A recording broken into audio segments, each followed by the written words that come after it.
에바다의 기적이라는 제목을 가지고 말씀을 전하고자 합니다. 오늘은 추수감사절입니다.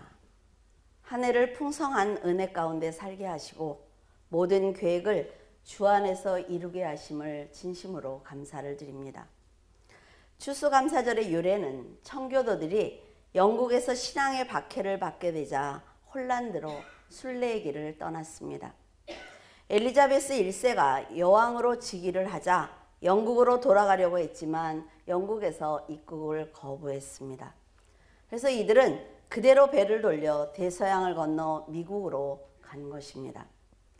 그러나 인디안의 습격과 괴혈병으로 반 이상이 목숨을 잃고 말았어요. 그러나 그들은 하나님을 믿는 믿음으로 미국에 정착했습니다. 인디언들은 처음에는 청교도들을 습격했지만 불가침 조약을 맺은 이후에는 양식도 가져다 주며 농사를 지을 수 있도록 그들을 도와주었습니다. 첫 추수 때 인디언에게 감사한 마음을 전하기 위해서 그들을 초청하여 칠면조 요리를 먹은 것이 추수감사절의 전통이 되었습니다. 첫 수확한 곡식을 하나님께 드린 이 관습을 링컨 대통령이 미국 전역에서 추수감사절로 지키도록 공포했으므로 그것이 지금까지 지켜내려오고 있는 것입니다. 지금 우리나라가 추수감사절을 지키는 것은 그들이 한국을 전도하기 위해서 파견한 그 선교사들이 가르쳐 주었기 때문입니다.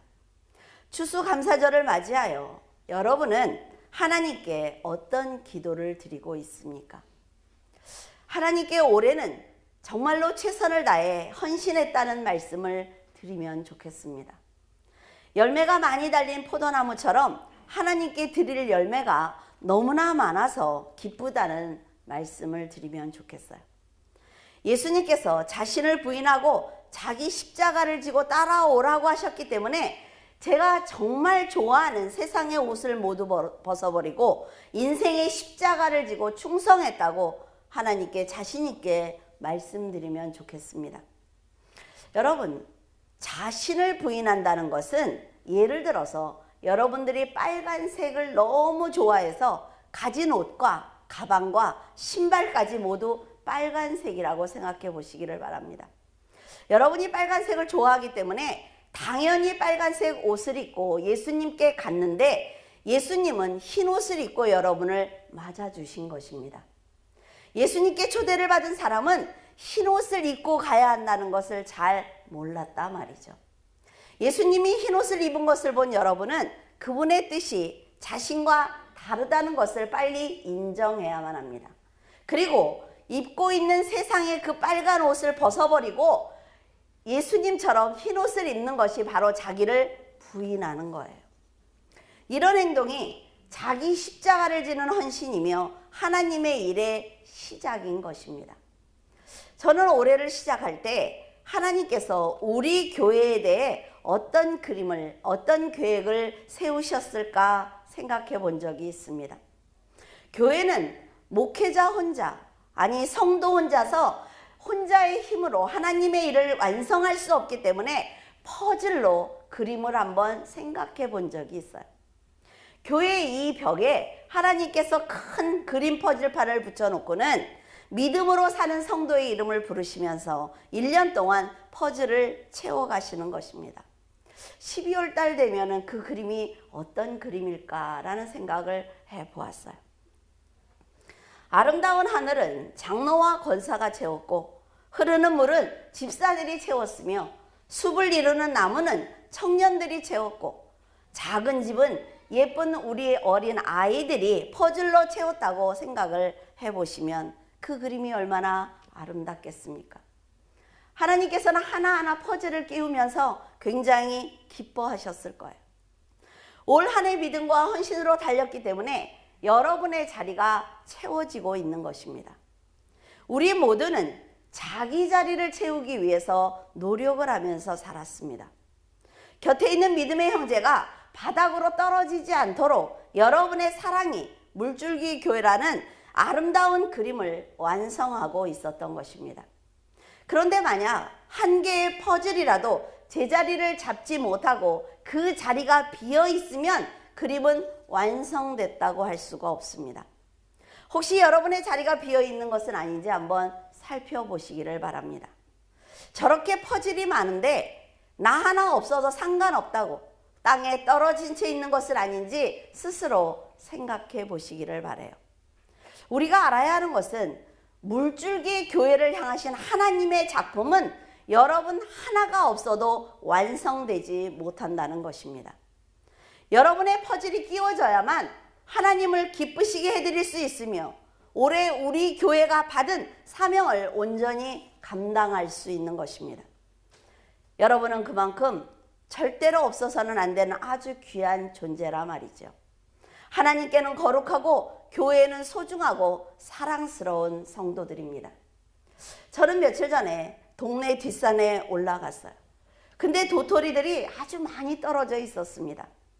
너무 말라서 반이 갈라지고 검게 변한 도토리가 있는가 하면 싹을 틔운 도토리 나무도 있었습니다. 검게 말라버린 도토리가 옆에서 싹을 틔운 작은 나무를 보고 있는 것처럼 보여서 제가 사진을 한 장 찍어 왔습니다. 사진 좀 찍어 주실래요? 도토리들이 옆에 있죠. 이 도토리 작은 나무 옆에 엄마 도토리 나무가 뿌리를 내리고 싹을 틔운 그 아기 나무를 대견한 것처럼 보고 있었습니다. 엄마 나무는 도토리마다 똑같이 영양분을 주었고 윤이 나도록 아주 예쁘게 키웠습니다. 그런데 어떤 도토리는 이렇게 말라버렸고 어떤 도토리는 다람쥐의 먹이가 되었으며 어떤 도토리는 자신을 버리고 썩어서 뿌리를 내어 나무가 되고 있었습니다. 한 나무에서 떨어진 도토리는 제각각 다른 모습으로 살아가고 있는 것입니다. 제가 보기에 메마른 이 도토리가 어린 잎을 내고 자라고 있는 나무를 보면서 너는 왜 그것밖에 자라지 못했느냐고 묻는 것처럼 보였습니다. 메마른 도토리 주위에는 여러 개의 도토리들이 뿌리를 내리고 싹을 틔우고 있었습니다. 그런데 메마른 도토리는 그 작은 나무들을 보면서 엄마 나무처럼 크게 성장하지 못했다고 책망하는 것처럼 보였어요. 메마른 도토리는 아주 작고 땅에 누워 있었기 때문에 싹을 틔운 작은 나무들이 아마도 잘 보였을 것입니다. 자기도 썩어서 뿌리를 내야만 엄마처럼 도토리를 만들어낼 수 있는데 자신은 말라가는 것도 모른 채 다른 어린 나무들을 판단하고 있는 것입니다. 도토리들은 땅에 떨어져 썩고 뿌리를 내리는 수고와 하늘을 향해 성장하는 노력을 해야만 합니다. 그래야만 엄마처럼 꽃을 피우고 그 꽃이 떨어지는 아픔과 그 자리에 열매를 맺는 귀한 경험을 할 수가 있는 것입니다. 그러나 아무 노력도 하지 않고 남을 비판하고 판단한다면 성장하는 도토리 나무의 거름이 될 수밖에 없는 것입니다. 엄마 나무는 도토리들이 모두 뿌리를 내리고 성장하기를 원했을 것입니다. 성령께서도 올 한 해 성도들을 품어주시며 영육간의 양식을 주셨습니다. 성도들을 돕기 위해서 앞서가시며 모든 것을 미리 다 예비해 주신 거예요. 돌멩이 사이로 싹을 틔운 도토리처럼 매서운 바람이 세차게 부는 이 세상에서 믿음의 싹을 틔우도록 성령께서는 울타리가 되어 주셨습니다. 인생은 한 치 앞도 볼 수 없기 때문에 성령께서 늘 앞서서 인도하신다는 것을 믿고 따라가기만 하면 성령께서 준비하신 축복을 분명히 받을 수가 있습니다. 산을 이렇게 여러분 보세요. 내가 산을 하나를 넘으면 또 산이 있어요. 그 다음 산은 어떻게 생겼는지 모른다 말이죠. 그러나 앞에서 길잡이가 가자고 하면 가면 되는 거예요. 아무 생각할 것 없다 말이죠. 가다 보면 뒤돌아보면 내가 몇 곡의 산을 넘어왔어요. 이것이 바로 인생입니다. 우리가 가는 최종 목적지는 절대로 눈으로 보면서 갈 수 있는 곳이 아닙니다. 성령께서 이끄시는 대로 믿음으로 가야만 갈 수 있는 곳이며 말씀에 의지해서 가야만 볼 수 있는 곳이에요. 성령께서 가라 하시면 판단하지 말고 순종하시기를 바랍니다. 여러분이 자기를 부인하고 십자가를 지는 성숙한 신앙을 보인다면 성령께서는 더 큰 상급을 위해서 내년에 또 다른 계획을 세우실 것입니다. 성령께서는 여러분을 통해 더 크고 아름다운 퍼즐 그림을 마련하실 것이고 여러분이 그 그림 가운데 가장 빛이 나는 그런 성도가 되도록 역사하실 것입니다. 잠언 12장 15절에 미련한 자는 자기의 행위를 바른 줄로 여기나 지혜로운 자는 권고를 듣는다 라고 기록하고 있습니다. 여러분이 아무리 지혜로워도 하나님의 지혜를 따라갈 수가 없습니다. 그런 것처럼 메마른 도토리는 뿌리를 내리고 싹을 틔운 나무를 판단할 자격이 없는 것입니다. 자기가 할 일을 하지 않는 메마른 도토리가 싹을 틔우고 뿌리를 내리기 위해서 안간힘을 쓰는 어린 나무에 방해가 된다면 농부는 메마른 도토리를 다 모아서 불에 태워버릴 것입니다. 이런 심령은 갈라지고 검게 변했기 때문에 자신이 죽었다는 것조차 알지 못함으로 이런 행동을 하는 것입니다. 그것은 하나님께 받은 지혜가 없기 때문에 마음이 신실하지 못하고 선하지 못해서 이런 행동을 할 수가 있는 거예요. 여러분은 만약 불평이 마음에서 생기거든 더 말씀을 읽고 들으며 깨닫기 위해서 시간을 할애해야만 그 입술에서 불평이 사라질 것입니다. 어떤 상황에서도 선한 말과 행동을 해야만 그 진실함이 뿌리를 내려서 여러분에게 많은 수확으로 돌아가기 때문에 그래요. 여러분의 입술에서 나갔던 그 말들은 하나님과 여러분 자신과 상대방이 듣고 있다는 것을 절대로 잊지 말아야 합니다. 내가 혼자 하는 말인데 하나님이 듣고 있다 말이죠. 언제나 만족할 만한 결과를 얻을 수 있도록 여러분의 입에서 나오는 모든 말들을 조심해야 하는 것입니다. 이처럼 혀의 효과는 엄청난 것입니다. 여러분이 어떤 생각을 하는지 아무도 몰라요. 여러분이 입을 열지 않으면 어떻게 알겠습니까? 그런데 그 말이 입 밖으로 탁 나가는 순간 그 말은 여러분의 인격이 되는 것입니다. 그리고 그 말은 여러분 자체가 되는 거예요. 아, 저런 사람이구나. 아, 말하기 전에는 몰랐는데 저런 사람이야? 여러분들도 그런 말 많이 하잖아요.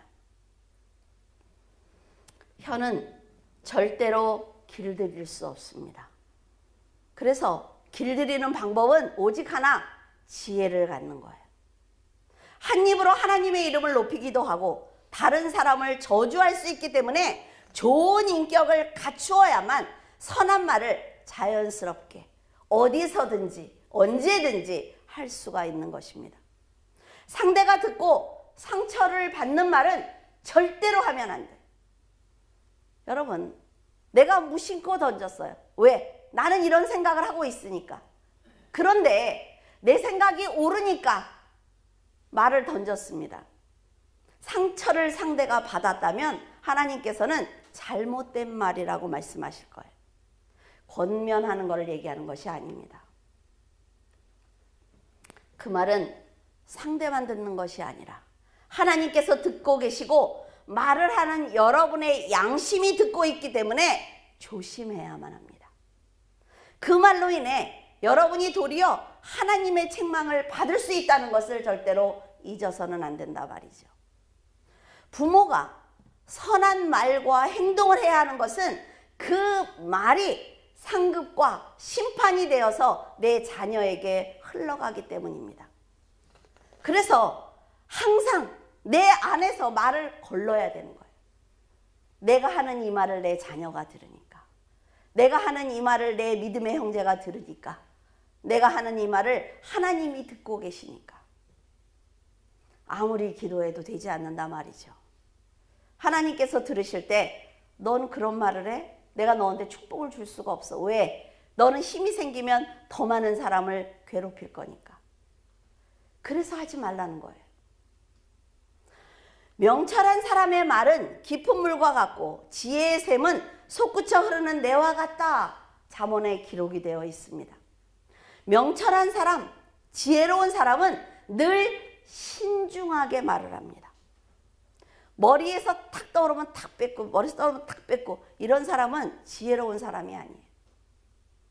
그리고 가장 적절할 때 하나님을 높이고 사람을 살리는 선한 말과 행동을 하는 거예요. 조금만 더 생각하고 말하라 말이죠. 여러분은 사람을 살리고 교회가 화합할 수 있는 말과 행동을 해야만 합니다. 그래야 하나님께서 복을 주시는 거예요. 여러분 하나하나가 복을 받아야만 물줄기 교회가 복을 받는 것입니다. 하나님께서 성도에게 가르쳐 주신 말씀은 모두 영혼을 구원하는 수준 높은 지식입니다. 그런데 내가 지금 상대에게 상처 주는 말을 한다는 것은 나는 하나님의 말씀을 몰라, 나는 어리석은 자야 라는 것을 인정하는 것입니다. 이렇게 지혜로운 자가 되어야 복을 받기 때문에 여러분에게 반복해서 말씀을 드리는 거예요. 분이 나도 참고 인내해야 합니다. 영혼을 구원하는 선한 말을 한다면 하나님께서 많은 수확을 얻을 수 있도록 도와주실 것입니다. 잠언에 의인은 인격이 갖추어져 있기 때문에 대답할 말을 깊이 생각하여도 악인은 오직 자신만 생각하기 때문에 쉽게 악을 쏟아낸다 라고 기록하고 있어요. 지혜가 없는 사람은 도토리가 연이어 떨어지는 것처럼 문제를 계속해서 만들기 때문에 쉼을 얻기가 힘이 듭니다. 다른 사람이 문제를 만들어주는 것이 아니라 말이죠.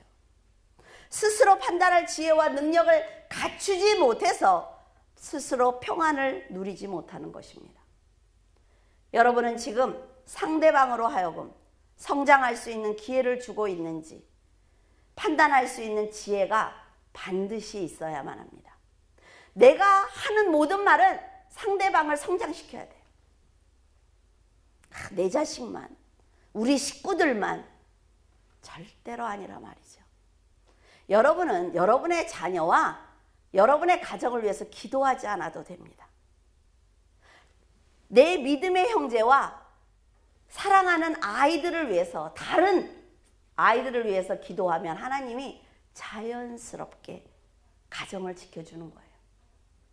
근데 우리는 그냥 내 거, 내 자녀, 우리 집, 이거 외에는 기도할 게 없는 거죠.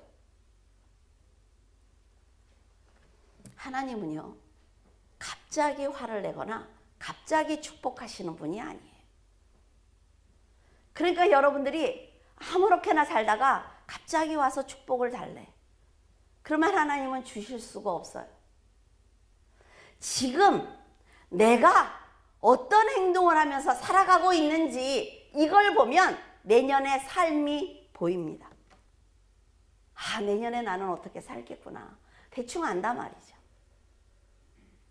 우리도 설립 16주년 때 하나님이 기도하는데 그런 말씀을 하셨어요. 딱 한 가지만 네 소원을 말해봐. 내가 들어줄게. 그래서 딱 한 가지만 말씀을 드렸어요. 12월 달에 제 소원이 이루어졌다고 여러분들에게 말씀을 드렸으면 좋겠습니다. 민철이 그런 말을 하죠. 엄마 뭐 바다와 같이 많은 물질 달라고 그랬어?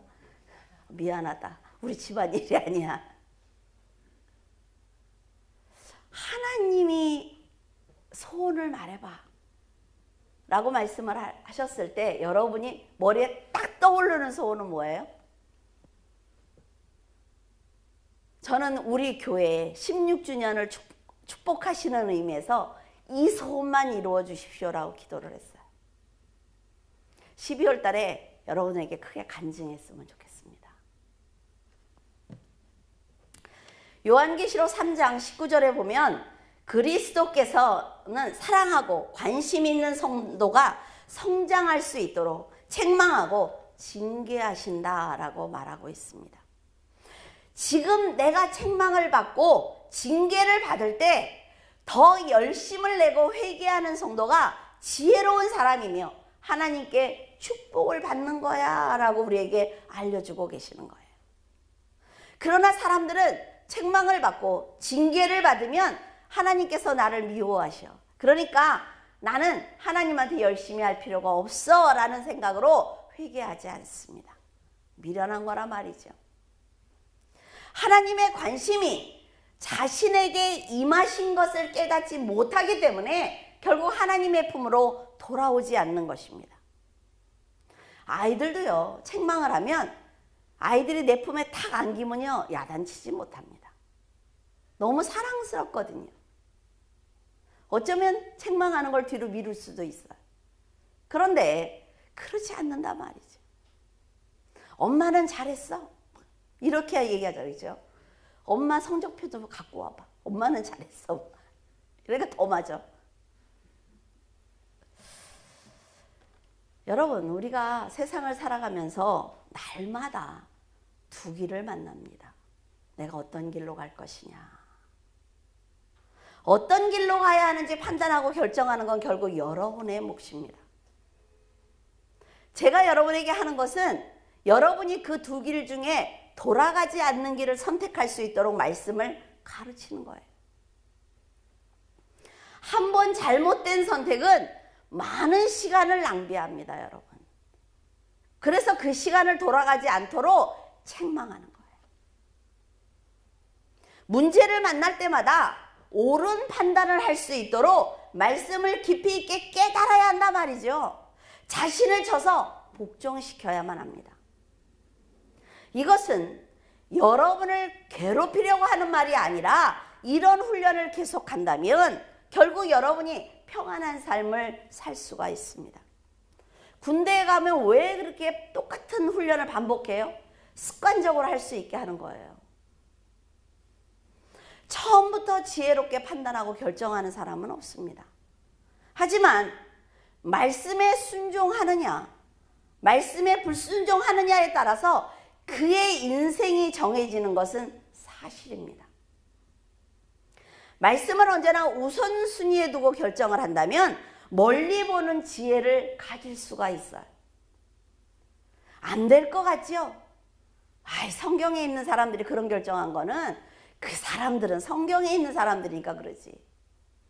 지금 우리가 이 삶에 어떻게 그렇게 살아? 여러분, 다 그 사람들 이런 상황에서 살아낸 거예요. 그래서 인생을 돌아가지 않고 지름길로 간 것입니다. 순종해 봐야 하나님의 기적을 볼 수 있는 것 아닙니까? 내가 순종하지 않는데 하나님이 무슨 수로 기적을 일으켜요? 이런 지혜를 갖기 위해서는 반드시 인생을 통해서 훈련해야 된단 말이죠. 엄마가 해주겠지, 아빠가 해주겠지. 천만에요. 여러분, 인생은 혼자 가는 길입니다. 그리고 하나님과 나와 1대1의 관계예요. 성경을 읽고 하나님께서 나에게 원하시는 것이 어떤 것인지, 무엇인지 아는 것이 믿음입니다. 알아야 갈 거 아니에요, 알아야. 마가복음 7장 32절에서 35절에 오늘 아까 본문 읽었죠.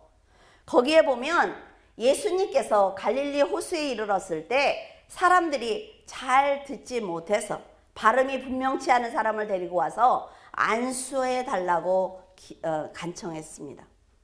그 병자가 예수님을 만난 것은 기적과 같은 일이에요. 예수님께서는 그를 불쌍히 여기는 마음으로 귀를 치료하셨어요. 그리고 혀에 손을 대시며 회복될 것을 명령하셨습니다. 하늘을 우러러 에바다라고 소리치셨는데 그 뜻은 열리라는 뜻입니다. 예수님께서 명령하시는 순간 병자의 귀가 열렸다 말이죠. 들을 귀가 생겼어요. 들은 것을 전할 수 있게 되었습니다. 하나님께서 여러분을 불러내시고 여러분을 치료하신 것은 왜요? 전하게 하시려고 하는 것입니다. 사람들은 들을 귀가 없다면 하나님의 비밀을 들어도 그것이 뭔지 알 수가 없어요. 그리고 전할 수 없습니다. 그래서 듣는 것에 집중해야만 합니다. 잘 듣지 못하는 사람들은 듣고도 정확하게 볼 수가 없어요. 자, 이것에 대해서 설명을 자세하게 드렸습니다. 그런데 잘 안 들었어요. 그러니까 이게 뭔지를 몰라. 듣고도 모른다 말이에요. 그러니까 보고도 뭔지 몰라. 못 전해. 뭐라고 말 못하는 거지요. 이 얘기를 하는 거예요 지금.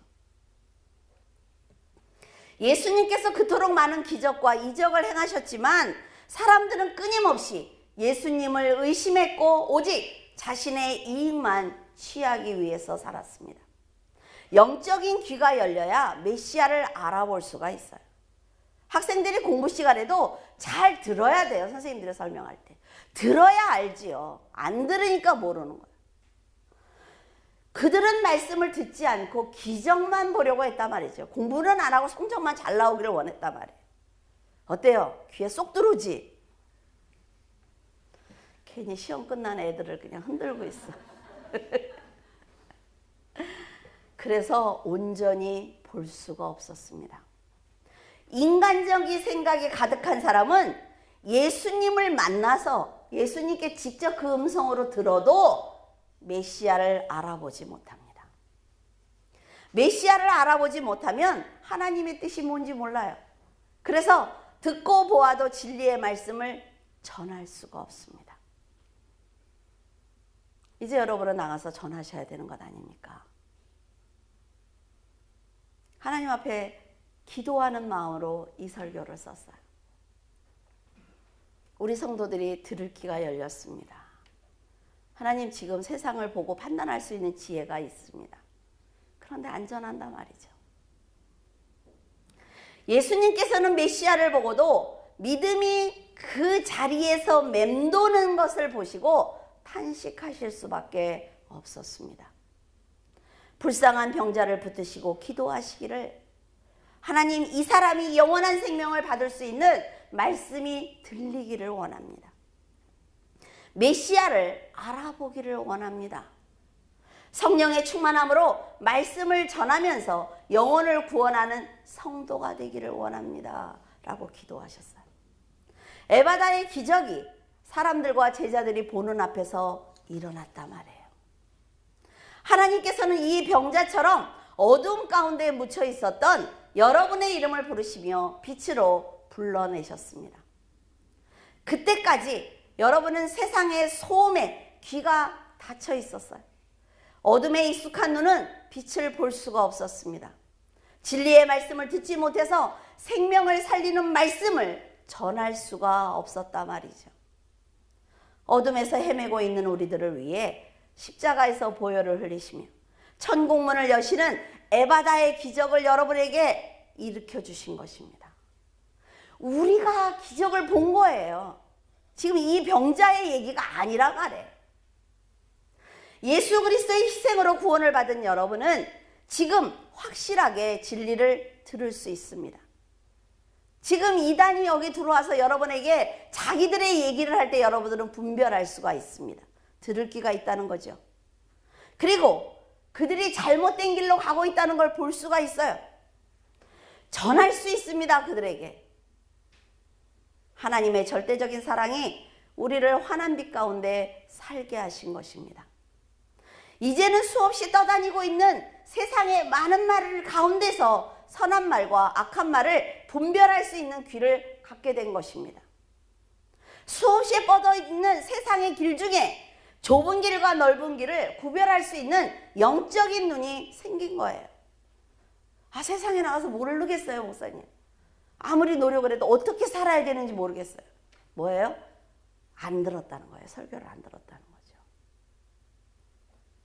누가 여러분을 돕는 선한 사람인지 악한 사람인지 총명하게 판단하며 사리를 분별할 수 있게 되었습니다. 여러분, 선한 말과 행동을 하고 좁은 길과 돕는 사람을 판단할 수 있는 지혜는 예수 그리스도 안에 있을 때 분명해지는 것입니다. 빛 가운데 있으면 사방이 환해요. 잘못될래야 잘못될 수가 없다 말이죠. 악한 말과 넓은 길과 악한 자를 내가 선택하고 싶어도 할 수가 없어요. 왜? 더러워서. 미련한 선택을 한다는 것은 그만큼 자기중심적이고 예수 그리스도와 멀리 있다는 뜻입니다.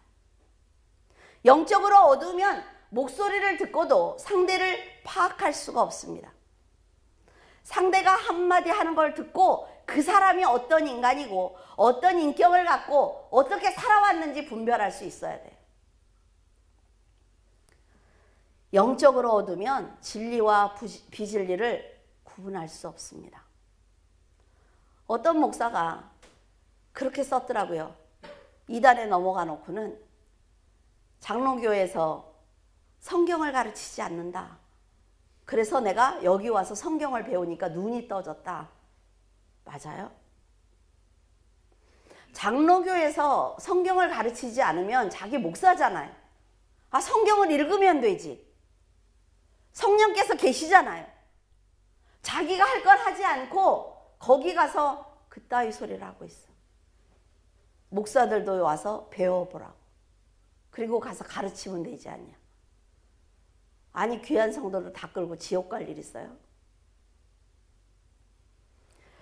여러분, 영적으로 얻으면 자신을 도와줄 사람과 해칠 사람을 구분하지 못합니다. 분별하지 못해요. 예수님께서 에바다의 기적으로 치료해 주셨는데 또다시 세상의 소리를 듣고 세상을 보며 세상의 말을 한다면 예수님을 만났음에도 불구하고 세상을 선택할 수밖에 없는 것입니다. 진리의 말씀과 예수 그리스도의 곁에 머물기 위해서는 결단이 필요합니다. 씨를 심고 열심히 돌봤을 때 알곡을 거둘 수 있는 것처럼 여러분은 진리의 씨를 뿌려야만 하나님 나라에 함께 들어갈 영혼들을 풍성하게 추수할 수가 있는 것입니다. 이거 농부들이 씨 뿌리지 않으면 이게 가능하겠습니까? 예수님의 명령대로 자기를 부인하고 자기 십자가를 지면 도토리처럼 땅에 떨어졌을 때 뿌리를 바로 내릴 수가 있습니다. 예수님께 책망을 받고 징계를 받을 때 사랑하시기 때문에 나에게 기회를 주시는 거다라는 믿음으로 회개하는 믿음을 갖는다면 책망과 징계가 은혜라는 것을 깨닫게 될 것입니다. 그러면 여러분에게는 언제나 에바다의 기적이 일어나는 거예요. 진리를 듣고 세상을 똑바로 보며 영혼 구원을 위해서 말씀을 전하는 하나님의 자녀로 살아갈 수가 있습니다. 여러분은 올해 추수한 열매로 내년에는 더 넓은 땅에 씨를 뿌리기를 바랍니다. 그리고 많은 수확을 거둬야 그 다음에 더 넓은 땅을 하나님이 주실 수 있는 거예요. 예수님께서 여러분에게 천국문을 열어주신 것처럼 여러분도 다른 영혼에게 에바다의 기적을 반드시 베풀어 주어야만 합니다. 나만 들어가면 안 된다 말이죠. 나만 가면. 하나님의 사랑을 받은 여러분은 최선을 다해서 헌신하며 하나님의 은혜에 보답하기를 바랍니다. 언제나 하나님의 은혜로 풍성한 삶을 살아가는 성도가 되기를 예수 그리스도의 이름으로 축원을 드립니다.